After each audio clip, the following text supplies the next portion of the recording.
Assalamualaikum warahmatullahi wabarakatuh. Selamat pagi, salam sejahtera bagi kita semua.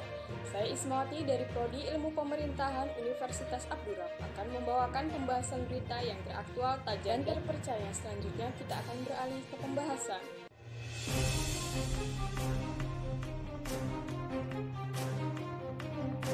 Kebijakan pemerintah terbelenggu oleh kasus korupsi dana bansos di era pandemi COVID-19. Pemerintah dalam menghadapi kasus pandemi COVID telah menyelenggarakan berbagai kebijakan sebagai upaya untuk menangani status ekonomi dan kesejahteraan masyarakat. Di antaranya ialah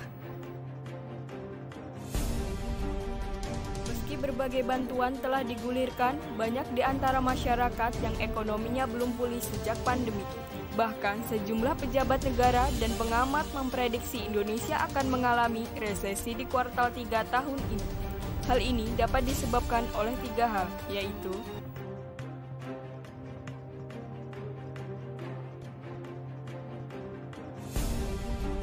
di tengah upaya pemerintah menggelontorkan dana dan segala tenaganya guna mengatasi dampak berat hantaman pandemi COVID-19, dengan tega ada segelintir orang yang justru memanfaatkan situasi dengan makan uang rakyat alias korupsi.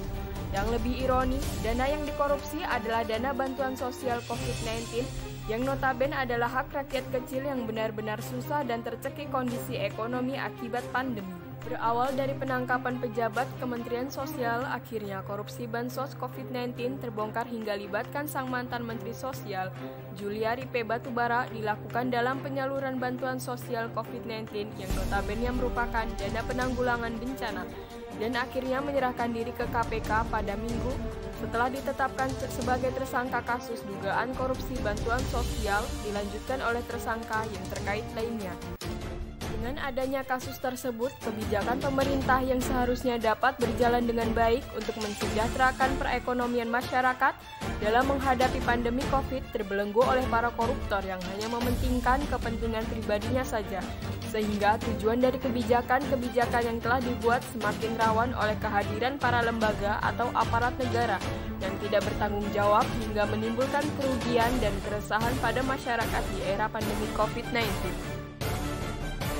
Baiklah, sekian dan terima kasih pembahasan berita dari saya. Semoga bermanfaat. Saya atas nama Ismawati pamit undur diri. Wassalamualaikum warahmatullahi wabarakatuh.